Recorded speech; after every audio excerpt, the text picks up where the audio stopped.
வணக்கம், நான் suryatangaraj. நம்மளோட சூர்யாஸ் ஹோம்மேட் கேக்ஸ்க்கு ஒன் ஷேப்பில் ஒரு கேக் ஆர்டர் வந்திருக்குதுங்க. ஃபஸ்ட்டு பர்த்டேக்கான கேக் ஆர்டர் அது.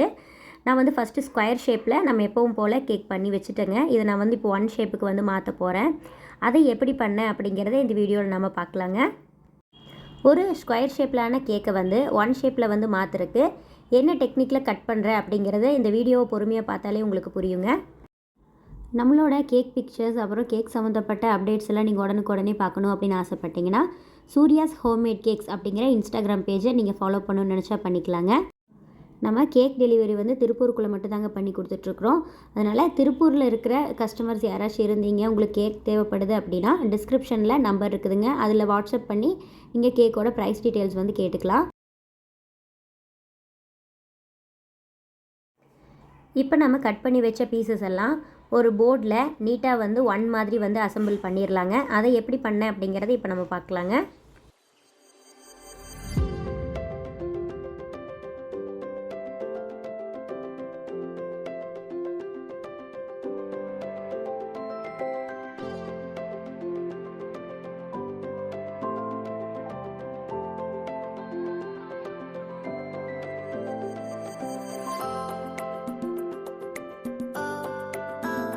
இப்போ பாருங்கள், நம்ம கேக் ஒன் ஷேப்பில் ரொம்ப நல்லா வந்துருச்சு. இது பார்த்திங்கன்னா ஒரு white forest cake. White forest கேக்கான வீடியோ நான் ஏற்கனவே அப்லோட் பண்ணியிருக்கிறேங்க. அந்த கேக் எப்படி ப்ரொசீஜராக பண்ணுறது அப்படிங்கிறது அதோட லிங்க் நான் உங்களுக்கு டிஸ்கிரிப்ஷனில் கொடுக்குறேன். இப்போ நான் ஒன் ஷேப்பில் வச்சாச்சு. இப்போ நம்ம கேக்குக்கு ஒரு லேயர் க்ரீம் அப்ளை பண்ணிவிட்டு கேக்குக்கான க்ரம் கோட்டிங் முடிச்சிடலாங்க.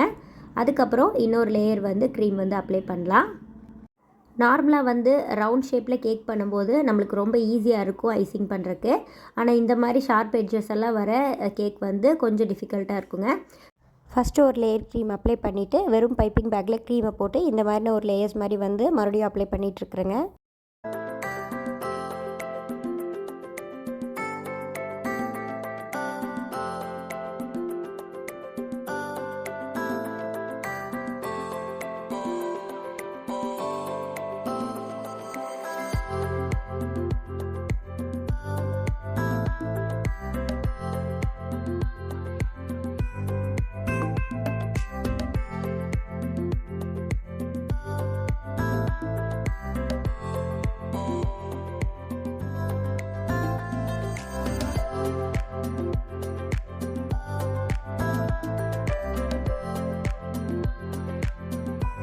நம்ம ஸ்பேச்சுலாவில் க்ரீம் அப்ளை பண்ணும்போது அன்இவன்ஸ் வரக்கு சான்சஸ் இருக்குதுங்க. அதனால தான் நான் பைப்பிங் பேக்கில் போட்டுட்டு க்ரீம் அப்ளை பண்ண சொல்கிறேன். இப்போ ஒரு ஸ்க்ரேப்பிங் போர்டு வச்சு இதெல்லாம் ஈவனாக பண்ணிடலாங்க.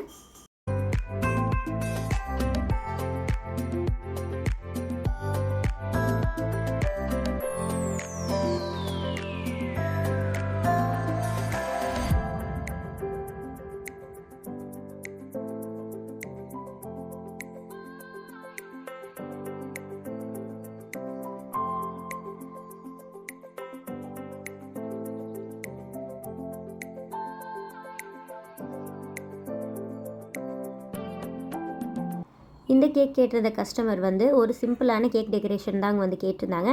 அப்புறம் கேக்குக்கு அதிகமாக கலர்ஸ் எதுவும் யூஸ் பண்ண வேண்டாம் அப்படிங்கிற மாதிரி சொல்லியிருந்தாங்க. அதனால தான் நான் ஒயிட் கலர்லேயே இந்த 1 நம்பரை பண்ணிட்டேன். அப்புறம் ஃபாண்டன்ட்டில் பண்ண ஸ்டார் ஷேப்ஸ் எல்லாம் இந்த கேக்கில் நான் ஒட்டிகிட்ருக்குறேங்க.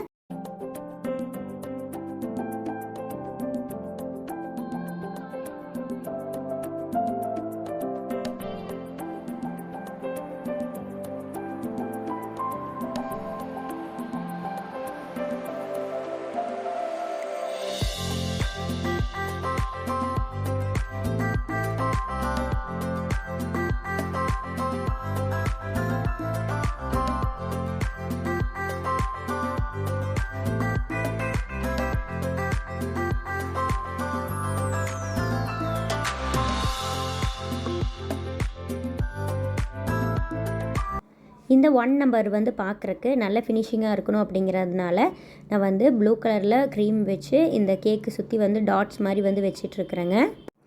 இப்போ நம்ம கேக் பார்க்குறக்கு நல்ல ஃபினிஷிங்காக இருக்குதுங்க. இந்த போர்டு கூட நம்மளுக்கு பிடிச்ச மாதிரி நம்ம டெக்கர் பண்ணிக்கலாம். நான் ஒரு டெடி பியர் மாதிரி க்ரீம்லேயே ட்ரை பண்ணேங்க. ஃபஸ்ட் டைம் ட்ரை பண்ணேன். அது எப்படி பண்ணுறது அப்படிங்கிறத நல்லா பண்ணி பார்த்துட்டு நான் டுட்டோரியல் வீடியோவாக போடுறேன்.